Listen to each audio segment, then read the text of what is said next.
I have a little fun fact for you. You've probably already met your future partner, the one who you'd be in a relationship with.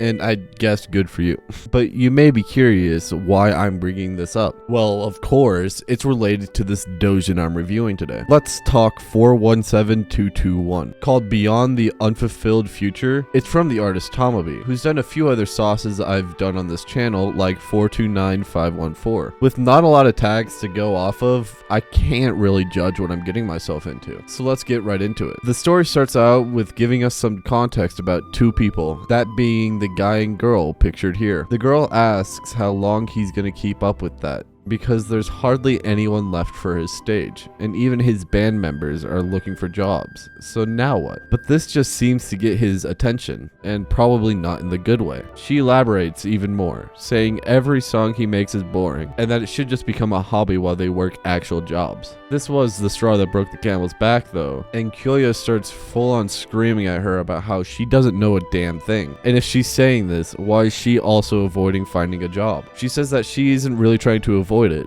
but he screams at her to get out of there and throws his headphones at her, saying that he isn't just doing this for fun, and says to not show her face to him again. But yeah, that was a pretty rocky breakup to start this off. Though it cuts to the future, with the title card over some office lady, with some text saying breakup, a prelude to a reunion that will come one day. She walks into this 7-12 to buy some things, and goes to check out, but she looks up at the cashier to see that it's her ex, who recognizes her, and the two were reunion, which is bound to be awkward, with the two of them making some small talk on why she's there. They finish up the transaction, and before she goes, he asks her if she wants to talk for a bit since his shift is almost up. The two are now walking around, looking at the scenery, and reminiscing on how long it's been. He's still living in that rundown apartment, and things haven't really changed since they were dating, which she kinda seems relieved over. The two end up walking to his house, and though he proposed they go to a park, she says it's fine if they go to his room, since she doesn't have a boyfriend.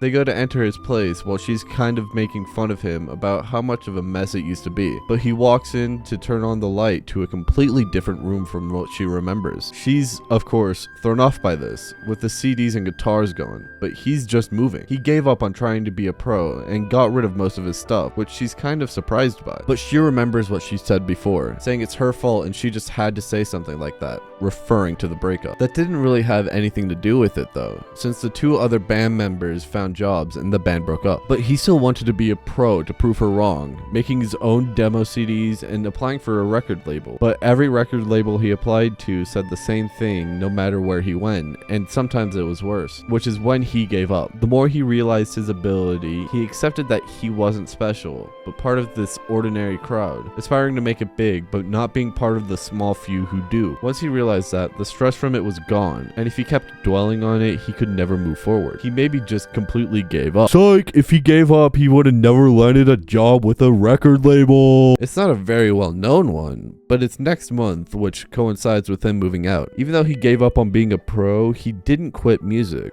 the one thing he loves. He reaches into his closet to grab a guitar, this guitar being the guitar the two of them bought after their first live show. And come to think of it, he still owes her the 80,000 yen for it. He sold his CDs and guitars since he didn't have money for a suit, but she would have known that much after the 4 years they dated. And she can probably also guess, which it's completely obvious, that he wants to do it. And yeah, they just go straight to doing it. They finish up and she's getting ready to leave because there's anime to watch and work in the morning. So he says he'll walk her to the station. She asks if she can contact him again while they're walking, since he did end up blocking her number after the breakup, and he asks if she's okay now, since she initially had a very depressed look on her face. She grabs his hand and says that she was able to clear her head thanks to him, and goes on to get home. She gets home and goes on Twitter to do the impossible and delete her account that's full of her voice acting prowess, saying she'll contact the office tomorrow, since anime is something you should watch, not be in. And the doujin ends. Overall, I rate this a 9 out of 10. The art style is amazing, and though a bit heartbreaking at first, the story is as well. I recommend you check it out for yourselves as always. That's all I got. I'll see you in the next one. Attack on Titan, Tokyo Ghoul. These hentai babes make me drool. Hatsune Miku is great. She makes me masturbate. Fairy tale.